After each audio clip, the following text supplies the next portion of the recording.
बाकरिया Health Care and Research Centre Kargil ने लद्दाख के करगिल जिले को हेपेटाइटिस बी से पाक करने के बाद एक नया प्रोजेक्ट शुरू किया है। याद रहे कि करगिल में हेपेटाइटिस बी की शरह मुल्क में सबसे ज्यादा थी। इसका तेजी से फैलाव भी हो रहा था। Bakaria Health Care and Research Centre ने सख्त मेहनत करके पूरे करगिल में जांच और वैक्सीन की मदद से इसे कंट्रोल करने में अहम रोल अदा किया। इसके लिए इस साल Bakaria Health Care and Research Centre को रियासी सतह के अवार्ड से भी नवाजा गया।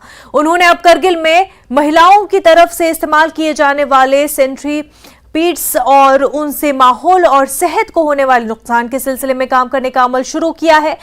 डॉक्टर नसरीन ने एक पावर पॉइंट प्रेजेंटेशन पेश किया। उन्होंने सैनिटरी पैड्स से माहौल को होने वाले नुकसान के बारे में जानकारी दी। उन्होंने सेंटर के नए mission menstrual health and hygiene के बारे में बात की। इस मिशन के मकासद के बारे में जानकारी दी गई। हिल काउंसिल के चेयरमैन फिरोज अहमद खान और दीगर अहम शख्सियात मौजूद थी।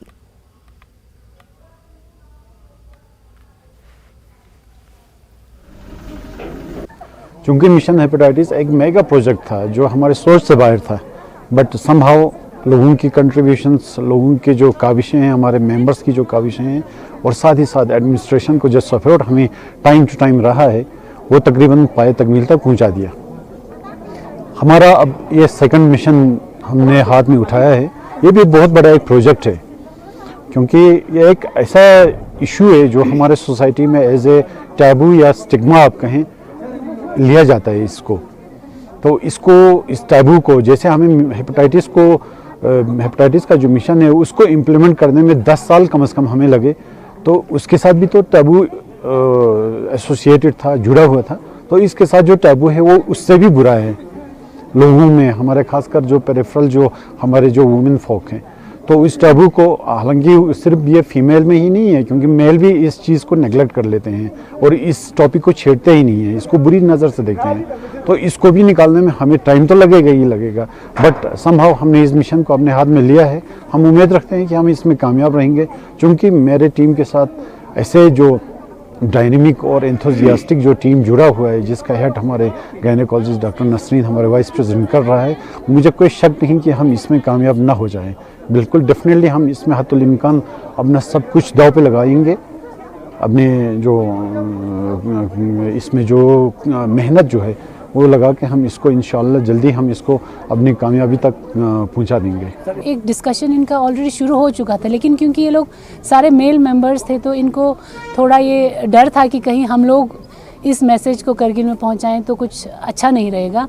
ये एक लड़कियों के लिए मतलब एक एक्सेप्टेबल नहीं होता है कि कोई लड़का आके उनको मेंस्ट्रुअल के हाइजीन के बारे में या किसी चीज़ के बारे में बोले। तो जब से हम इलेक्शंस के बाद हमने वाइस प्रेसिडेंट हम बने तो हमने ये स्टार्ट किया।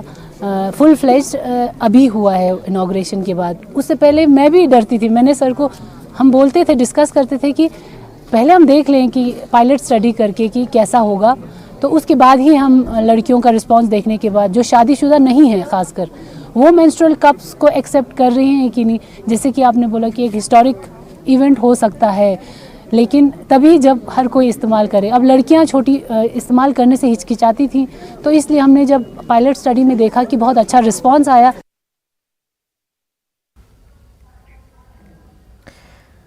आईटीबीपी ने नेशनल आइस हॉकी चैंपियनशिप 2023 जीत ली है। लेह में 12वीं कौमी मेंस आइस हॉकी चैंपियनशिप का इनेकाद किया गया।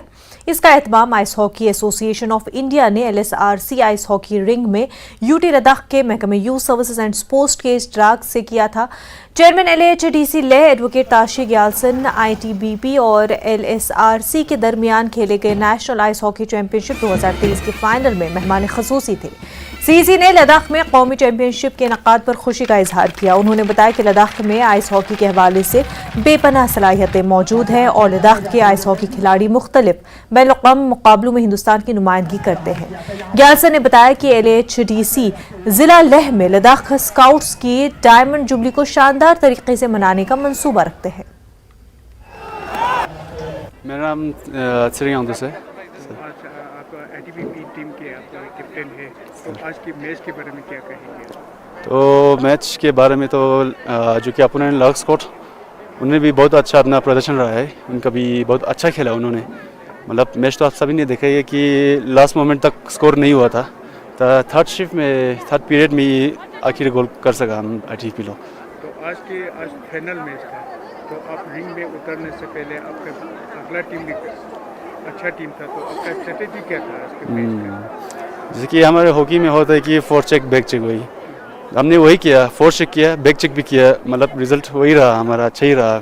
हमारे दिमाग में पहले से स्ट्रेटेजी वही था कि हम फोर चेक करेंगे, बैक चेक करेंगे, वही किया सर। तो सर शुरू से जैसे गोल नहीं हो पा रहे थे ना दूसरी टीम से और ना आपसे, तो आपको कहीं पे मोरल डाउन तो नहीं हुआ, मतलब ऐसे देख के? हाँ, मतलब मैंने सभी प्लेयर्स को देख रहा कि उनका सभी का चेहरा उतर चुका था पहले ही, तो बूस्ट अप किया। फिर सेकेंड हाफ में उन सबको एक जोश आया कि भाई करना है, इस बार लेना ही है, क्योंकि इस बार हमारा हैट्रिक है।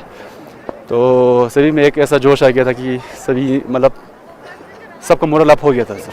Thank you. तो ये आरटीपी की तरफ से आप लोगों को स्पोर्ट्स में किस तरह की आप लोगों को सपोर्ट मिलती है? सपोर्ट तो सर डीजी से लेकर हमें सिपाही तक सबका सपोर्ट रहा है हमारी आईएसओ की टीम पर।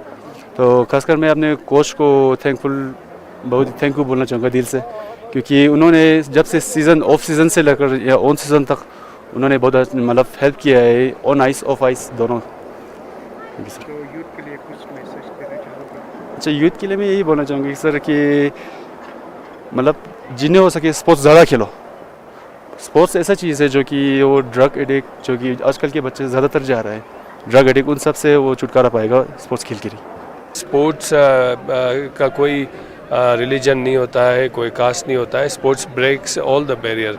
तो एक अच्छे मैच का एक प्रदर्शन दे दिया, और स्पोर्ट्स एक्चुअली जो है लोगों को यूनाइट करते हैं, उसका भी एक बहुत बड़ा एक डिस्प्ले यहाँ पे देखने को मिला है। और ये आज हमारा नेशनल आइस हॉकी चैम्पियनशिप था, जो कि जो है अभी 3 साल के बाद जो है दोबारा से लद्दाख में हुआ है जी। इससे पहले जो है एक तो कोविड के महामारी के कारण जो है यहाँ पे चैम्पियनशिप नहीं हो पाया, फिर कुछ और इश्यूज़ के कारण जो है लद्दाख में जो है नेशनल चैम्पियनशिप नहीं हुआ है। लेकिन आज 3 साल के बाद जो है फिर से लद्दाख में चैम्पियनशिप हो रहा है, तो बड़े लोग सभी जो है एक उत्सव के साथ जो है इस नेशनल चैम्पियनशिप को देखने के लिए यहाँ पे आए हैं। और नेशनल चैम्पियनशिप एक अच्छा प्लेटफॉर्म है। यहाँ पे जो है एक्चुअली जो है हमारे स्पोर्ट्समैन्स को जो है एक अच्छा रिकग्निशन देता है, और उनको नेशनल के बाद इंटरनेशनल जाने के लिए भी जो है एक उनको एक प्लेटफॉर्म मिलता है। तो नेशनल हमारे लिए बहुत ही इम्पोर्टेंट था, और लद्दाख जैसे में नेशनल खेलना तो और भी इम्पोर्टेंट था, क्योंकि अभी अगर देखा जाएंगे तो जी लद्दाख जो है अभी आइस हॉकी का हब हम कह सकते हैं देश का, जो है देश में जो है सबसे बड़ा आइस हॉकी का जो है प्लेटफॉर्म जो है लद्दाख है आज के दिन में। और तो इसलिए जो है जितने भी आइस हॉकी रिलेटेड जो है टूर्नामेंट्स वगैरह होते हैं तो वो लद्दाख में होना चाहिए। मैं नेशनल चैम्पियनशिप के पूरा आइस हॉकी जो फेडरेशन आपके आइस हॉकी के जो एसोसिएशन हैं उनको मैं धन्यवाद करना चाहूँगा कि उन्होंने जो है इस बार जो है नेशनल लद्दाख में किया है, और पूरा उम्मीद करूँगा कि आने वाले दिनों में भी जो है नेशनल के इवेंट्स हो, इवन जो है कुछ इंटरनेशनल लेवल्स के भी जो है कुछ एग्जीबिशन मैच वगैरह जो है वो लद्दाख में किया जाए। और लद्दाख के ओर से भी जो है मैं इनको आश्वासन देता हूँ पूरा सहयोग मिलेगा, और पूरे सहयोग के साथ जो है हम आने वाले दिनों में एक अच्छे चैम्पियनशिप करने का हमारा पूरा प्रयास रहेगा। आज के इस टीम में जो है कुछ हमारे काजा से भी जो है कुछ भाई लोग और बहनें आए हैं, विमेंस के टीम यहाँ पे आए हैं, तो मुझे पूरा उम्मीद है क्योंकि आज के बाद जो है विमेंस का भी जो है नेशनल चैम्पियनशिप शुरू होने जा रहा है, तो सभी उसमें भी अच्छी तरह से पार्टिसिपेट करेंगे। मैं ये कहना चाहता हूँ कि आइस हॉकी में लद्दाख में बहुत बड़ा पोटेंशियल है, और लद्दाख के पड़ोसी जो राज्य है जो हमारे जम्मू कश्मीर हो गया, हिमाचल हो गया, वहाँ पे भी बहुत बड़ा एक अपॉर्चुनिटी लोगों को है अपने आइस हॉकी के माध्यम से जो है अपने करियर बनाने का, और अपना नाम के साथ साथ अपने लद्दाख और देश का नाम रोशन करने का एक प्लेटफॉर्म यहाँ पे हमारे बच्चों के लिए है। ओलंपिक तक खेलने के लिए भी जो इस तरह का पोटेंशियल आइस हॉकी में लद्दाख के लोग रखते हैं। आइस हॉकी हमारा जो है अब मैं कहता हूँ इस नए केंद्रीय शासित प्रदेश का जो है स्टेट गेम हमारा आइस हॉकी अभी हो चुका है, और आइस हॉकी यहाँ पे अच्छे एक जोश और जुनून के साथ लोग खेलते हैं। और आइस हॉकी हमारा बहुत पुराना गेम है यहाँ पे, बहुत मुझे जब मैं खुद ही रिकॉल करूँगा तो 80s में भी यहाँ पे बहुत अच्छे लोग खेलते थे। उससे पहले भी जो है यहाँ पे जो है आइस हॉकी खेलते थे, लेकिन उन दिनों हमारे पास उतना इंफ्रास्ट्रक्चर अच्छा नहीं होता था। आज लद्दाख केंद्रीय शासित प्रदेश बनने के बाद से जो है हमारा जो है लद्दाख यूनियन टेरिटरी में जो है अच्छे प्लेटफॉर्म दिया जा रहा है, हमारे अच्छे इंफ्रास्ट्रक्चर बन रहा है आइस हॉकी के लिए। आने वाले दिनों में भी आपको जो है ओलंपिक और इंटरनेशनल के स्टैंडर्ड पे जो है आइस हॉकी का रिंग बनने जा रहा है, जिसमें जो है तकरीबन 40 करोड़ के लागत से जो है ये आइस हॉकी रिंग जो है डेवलप किया जाएगा। तो इस तरह से बहुत बड़ा एक प्लेटफॉर्म हम आइस हॉकी के जो है प्लेयर्स को हम दे रहे हैं। इमाम बारगाह लेह में जश्न विलादत मौला अली रदी अल्लाह अन्हा मजहबी जोश और जज्बे के साथ मनाया गया। इसका एहतमाम इमामिया यूथ फेडरेशन लेह और इत्तेहादुल मुस्लिमीन करगिल ने किया था। इस मौके पर शेख अब्बास सरदार मजलिस के मेहमान खसूसी थे। इस अवसर पर मुख्तलिफ मजहबी रहनुमाओं ने इज्तिमा से खिताब किया। इमामिया मॉडल और इस्लामिया पब्लिक स्कूल के स्टूडेंट्स ने कुरान पाक के साथ नात शरीफ और तिलावत पेश की।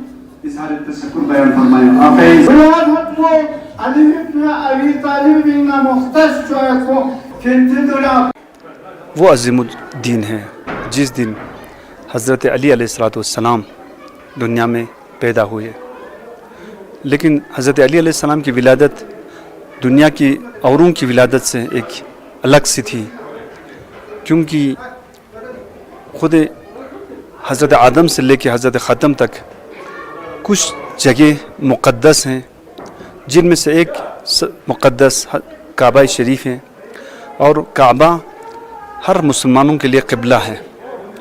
और जब भी इंसान कोई मुसलमान नमाज़ पढ़ते हैं तो उन सब के लिए वाजिब है और लाजिम है कि काबे के समत रुख करें और नमाज़ पढ़ें। तो 30 आमुल फ़िल में हज़रत फ़ातिमा बिनते असद हज़रत अली अलैहिस्सलाम की वालिदा जब 9 महीने के हो चुकी थी, तो इब्न अब्बास फरमाते हैं कि हम सब खाने काबे के इर्द गिर्द थे। तो इतने में हज़रत फ़ातिमा बिनते असद वहाँ पे तशरीफ़ लाए और खाना काबे की तरफ रुख करके खुदा से इल्तिजा करने लगा और खुदा से दुआ की, और अपने इस नौमौलूद बच्चे के लिए खुदा से जब दुआ किया, तो इतने में जब हज़रत फ़ातिमा बिनते असद की दुआएं ख़त्म हो गई तो दीवार काबा शक हो गए, यानी वो खाने काबा जो आज तमाम मुसलमानों का क़िबला है, वो खाने काबा की एक साइड की दीवार जो है शक हो गई, और वहाँ पे एक निदाए गैबी पहुँची हज़रत फ़ातिमा बिनते असद को कि आप दाखिल हो जाइए। तो यहाँ पर हज़रत फ़ातिमा बिनते असद काबे के अंदर दाखिल हो जाते हैं, तो दोबारा ये दीवार बंद हो जाते हैं। तो इब्न अब्बास साहबे रसूल फरमाते हैं, तो हम फ़ौरन यानी खाने काबा की दरवाज़ा की तरफ गया, और दरवाज़े की चाबी जब खुलने लगा तो असलन ये चाबी खुल नहीं सका। तो हमने भी यही कहा, समझा कि यकीनन ये खुदा की एक रास है। और 3 या 4 दिन हज़रत फ़ातिमा बिनते असद और हज़रत अमीर अल-मोमिनीन खाने काबा में रहे, और उसके बाद दोबारा यानी हज़रत फ़ातिमा बिनते असद खाने काबा से बाहर आए, और उन्होंने फरमाया इस दौरान मुझे जन्नत से तमाम किस्म के यानी रिज़्क़ और रोज़ी खुदा मुताल ने अता फ़रमाया। तो ये है हज़रत अली अलैहिस्सलाम की विलादत की दिन की जो वाक़या रोनुमाई हुआ, जो आज तक ना हुआ और ना होगा। और साथ साथ ये हज़रत अली अलैहिस्सलाम मस्जिद यानी खाना खुदा, मस्जिद यानी जहाँ पे हम खाना खुदा कहते हैं, जहाँ पे खुदा की इबादत करते हैं, खाना खुदा में विलादत हुई और खाना खुदा में शहादत पाई, जहाँ पे मस्जिद कोफा है। ये है मुख्तसर सा तारुफ हज़रत अली अलैहिस्सलाम की विलादत के बारे में। लद्दाख यूनियन टेरिटरी के दीगर हिस्सों की तरह ही ताइसूरू में भी हज़रत इमाम अली रज़ियल्लाहु अन्हा का यौम विलादत काफ़ी मजहबी जोश व अक़ीदत के साथ मनाया गया। करगिल डिस्ट्रिक्ट के बाकी हिस्सों की तरह ही यहाँ भी इस अवसर पर बड़े इज्तिमात का आयोजन हुआ। अंजुमन साहिब जमा ताइसूरू में भी जश्न विलादत इमाम अली मनाया गया। बड़ी संख्या में लोगों ने इसमें हिस्सा लिया। स्कॉलर्स ने इमाम अली की सीरत पर रोशनी डाली, बच्चों ने भी हिस्सा लिया। कुरान और नात ख़्वानी भी की गई। हज़रत इमाम अली के फ़लसफ़े हयात और तालीमात पर इज्तिमा से ख़िताब करते हुए स्कॉलर्स ने पूरे मुल्क के अवाम के दरमियान इत्तेहाद की दुआ भी की। सनकू सब डिवीज़न के मुख्तलिफ मकामात पर इस दिन को मनाया गया।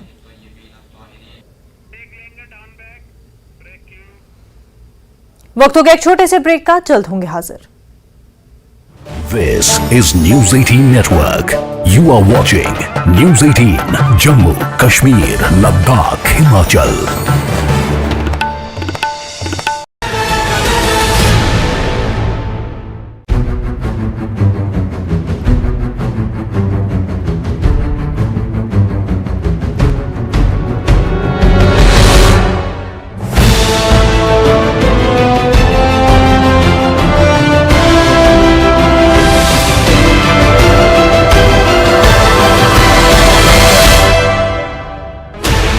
Sixteen channels, 15 languages, 26 states, 1200 plus reporters, 67 plus crore viewers. India's largest news network, News 18 Network.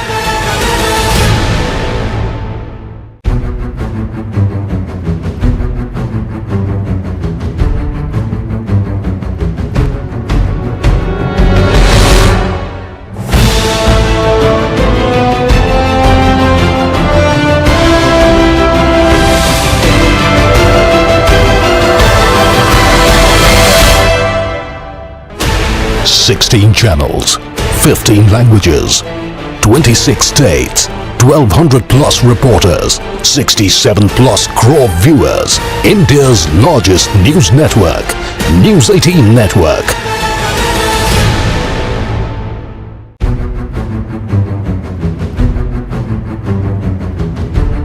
News 18 Jammu, Kashmir, Ladakh, Himachal. Break के बाद आपका खैर मकदम है। लद्दाख एक ऐसा खिता है जहां सर्दियों में दर्जे हरारत -20 से -30 डिग्री तक गिर जाता है और ऐसी सूरत हाल में कोई ताज़ा सब्जियां उगाने का सोच भी नहीं सकता।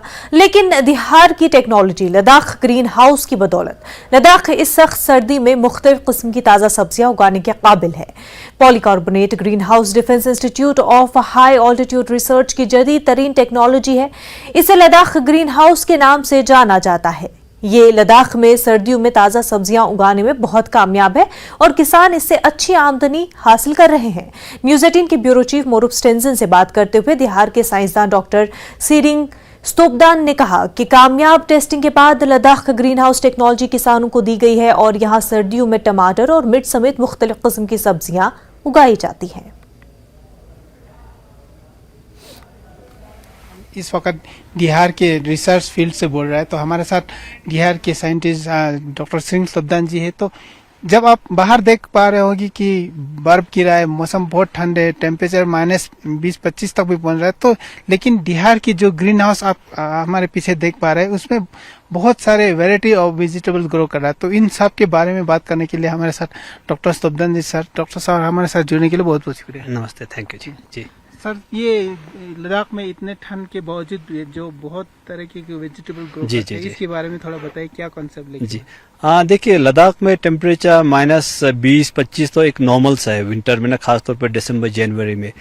तो यहाँ एक्चुअली सर्दियों में एक्चुअली लोग को सब्जी नहीं मिलता है, क्योंकि इतना ठंड में अब कुछ भी क्रॉप ग्रो नहीं हो सकता है। तो 1980 से हिसाब से मतलब आज तक एक्चुअली लोग एक ट्रेडिशनल जो ग्रीन हाउसेस होता था, जो पॉलीथीन डाल के एक ग्रीन हाउस होता था, वो यूज करते थे। तो उन ग्रीन हाउस में प्रॉब्लम ये होता था कि दिसंबर जनवरी तो -8 से -10 डिग्री तक जाते हैं। तो उसके हिसाब से पूरा पिक विंटर में दिसंबर जनवरी में वहाँ कोई सब्जी एक्चुअली नहीं होता है। अगर हो भी जाए तो उसमें सिर्फ आपका लीफी वेजिटेबल्स आता है, जैसे आपका पालक है, उस टाइप से आता है। तो हमने यहाँ अभी ऑलमोस्ट 8-9 साल हो गया, हमने यहाँ पे रिसर्च करके एक लद्दाख ग्रीन हाउस हमने डेवलप किया था। ये ग्रीन हाउस ऐसा है कि इसमें बिना कोई हीटिंग का है, आपका इसमें टेम्परेचर माइनस भी नहीं जाता एक्चुअली। तो उसके हिसाब से इसका फायदा ये रहता है कि इस ग्रीन हाउस में एक्चुअली आपका फूल गोभी जो है, आपका ब्रोकली है, आपका नोल खोल है, इवन आपका टमाटर है, और इवन आपका शिमला मिर्च है, कुकुम्बर है, ये सारी चीजें एक्चुअली इस पे आपका ग्रो हो सकता है। तो उसके हिसाब से मतलब जो वैरायटी पहले नहीं मिलता था, इस ग्रीन हाउस में अभी मिलता है। और उसके साथ साथ दिसंबर जनवरी में इस सब क्रॉप आपका मतलब ग्रीन हाउस के अंदर आ जाता है। अब जो बाहर का तापमान जैसे 20-25 माइनस में जाता है तो जो अंदर लद्दाख ग्रीन हाउस के अंदर लोएस्ट टेम्परेचर कितने तक रिकॉर्डिंग? इसमें देखिए अलग अलग ग्रीन हाउसेस है, बेसिकली ये साइज पे डिपेंड करता है। एक हमारा एक 32 फीट का एक है, एक हमारे पास 60 फीट का, एक हमारा 90 फीट पे है। जो छोटा वाला ग्रीन हाउस में -2 से -3 तक जाता है, लेकिन जो बड़ा ग्रीन हाउस है जो आपका 90 फुट का है उसमें कभी माइनस में नहीं जाता है। तो ये साइज पे भी डिपेंड करता है प्लस बाहर का टेम्परेचर पे भी। जी सर, आप लोगों ने ये ग्रीन हाउस पे काफी साल रिसर्च करने के बाद फिर आप फार्मर को ये आइडिया देते हैं इनोवेट? जी ये क्योंकि काफी साल से हम इस पे काम कर रहे हैं, 8-9 साल के बाद, लेकिन जब हमारे इसमें सक्सेस मिलना शुरू हुआ तो हमने यूटी एडमिनिस्ट्रेशन और लद्दाख ऑटोनोमस हिल डेवलपमेंट काउंसिल वहाँ के जितना भी रिप्रेजेंटेटिव है उनको हमने यहाँ बुला के हमने अपना ग्रीन हाउस दिखाया था पिक विंटर में, मतलब जैसे आज है उसी तरह उनको भी हमने दिखाया था। तो जब ये ग्रीन हाउस देखा था तो वो लोग सब यही कह रहे हैं कि नहीं वाकई में ये लद्दाख में के लिए बहुत एक अच्छा ग्रीन हाउस है। लद्दाख का विंटर का जो वेजिटेबल कल्टीवेशन है वो पूरा एक रिवोल्यूशनाइज कर सकता है। तो उसके हिसाब से फिर पहली बार हमें ये बताया कि अगर ये रिसर्च फार्म पे अच्छा होता है तो फार्मर फील्ड पे भी क्या ये सक्सेस होगा कि नहीं होगा। तो उसके हिसाब से पहले हमने साल में 5 ऐसे ग्रीन हाउस हमने फार्मर्स फील्ड पे लगाया था। जब फार्मर्स का भी फीडबैक बहुत अच्छा है कि हाँ जो क्रॉप हम रिसर्च फार्म में आ रहा है उनको भी वही सेम चीज हो। उसके बाद क्या हो गया, लद्दाख ऑटोनोमस हिल डेवलपमेंट काउंसिल और यूटी ने आज के दिन में किसानों को जो हमारे ग्रीन हाउस बनाते हैं उनको 75% सब्सिडी एक्चुअली यूटी और एलएचडीसी की तरफ से देता है। 25% फार्मर्स खुद देते हैं, बाकी 75% एग्रीकल्चर डिपार्टमेंट के थ्रू उनको सब्सिडी मिलता है। ठीक से हमारे साथ एक फार्मर है टैसी टुंडुप, तो इन्होंने ये कॉलीफ्लावर हार्वेस्ट करके लाया। सर, इस लद्दाख में इतने ठंड में ये कैसे संभव हो पा रहा है, इसके बारे में थोड़ा सबसे पहले तो मैं ये जो फूल गोभी उगाया है वो जो है पोलोकार्बोनेट ग्रीन हाउस में जो है लगाया था। तो पिछले अक्टूबर 15 को मैंने पौधे लगाना शुरू किया ग्रीन हाउस में। हमारे दर्शकों को दिखाएंगे कि ये आपने अक्टूबर में लगाया था ये? हाँ जी जी, ये फूल गोभी जो है मैंने तकरीबन 15 यानी अक्टूबर में लगाया था। तो जनवरी तक जो है ये फूल गोभी जो है इनका जो है इतना बड़ा हो गया जी। तो आप मानते हैं लद्दाख ग्रीन हाउस काफी सक्सेस है? लद्दाख में ग्रीन हाउस का आपको क्या एक्सपीरियंस है इसके बारे में? पहले तो मैंने ये पोलोकार्बोनेट ग्रीन हाउस 2020 में मैंने ये बनाया था। उससे पहले जो है यानी पोलोथीन ग्रीन हाउस जो है हम लगाते थे, लेकिन उनमें जो है अक्टूबर नवंबर के बाद जो है जमना शुरू हो जाता है तो इतना नहीं आता है। उसमें जो है पोलोथीन यानी ग्रीन हाउस में जो है फूल गोभी या टमाटर हुआ या शिमला मिर्ची बैंगन वगैरह नहीं होता है। लेकिन पोलोकार्बोनेट ग्रीन हाउस में जो है गर्मी के टाइम पर जो है यानी कि टमाटर हुआ, बैंगन हुआ, शिमला मिर्ची हुआ यानी खीरा हुआ, ये सब जो है यानी पोलोकार्बोनेट ग्रीन हाउस में उगता है। ऐसे इस ग्रीन हाउस का एक खासियत है, इसमें हम बिल्कुल हीटिंग यूज नहीं करता है। कोई भी आपको इलेक्ट्रॉनिक गैजेट एक भी आपको नहीं मिलेगा। टोटली ये पैसिव सोलर ग्रीन हाउस, जितना भी धूप आता है उसी से एक्चुअली आपका यहाँ पे हीटिंग होता है। और दूसरा है कि हम जितना भी यहाँ प्रैक्टिस करते हैं एक्चुअली पूरा 100% ऑर्गेनिक करते हैं। तो मतलब वाकई में जैसे आपने कहा था बाहर बर्फ है और अंदर एक ये फूल गोभी देखना एक अलग सा एक आपका महसूस होता। और खास तौर पे जैसे आज हम काफी किसानों में अपना जो फसल उनका है तो आज उन्होंने भी ये लाया, लेकिन उनका फसल देखने के बाद और भी ज्यादा खुशी आ जाता है कि नहीं ये सिर्फ रिसर्च फार्म तक ये सीमित नहीं, हमारा जो टेक्नोलॉजी है आज के दिन में एक्चुअली फार्मर फील्ड तक जाके फार्मर्स भी एक्चुअली जो फूल गोभी जैसे आप हमारे यहाँ दिखा रहे हैं उसी तरह उनके पास भी है, किसी के बाद हमसे भी अच्छा है एक्चुअली ग्रीन हाउस। जी जी जी। तो वेजिटेबल कौन से वेजिटेबल ग्रो होता है सर विंटर में? विंटर में हम फूल गोभी और आपका ब्रोकली बहुत अच्छा आता है, आपका कैबेज बहुत अच्छा आता है। ये 3 तो आपका मतलब बहुत अच्छा आता है। उसके साथ लीफी वेजिटेबल तो वैसे भी आ जाता है, इसमें कोई ज्यादा दिक्कत नहीं। लेकिन एक्सपेरिमेंट के पर्पज पे हमने ये भी देखा कि इवन टमाटर भी हमारे यहाँ मतलब कुछ दिन पहले हमने क्रॉप हार्वेस्ट किया था दिसंबर 23 को।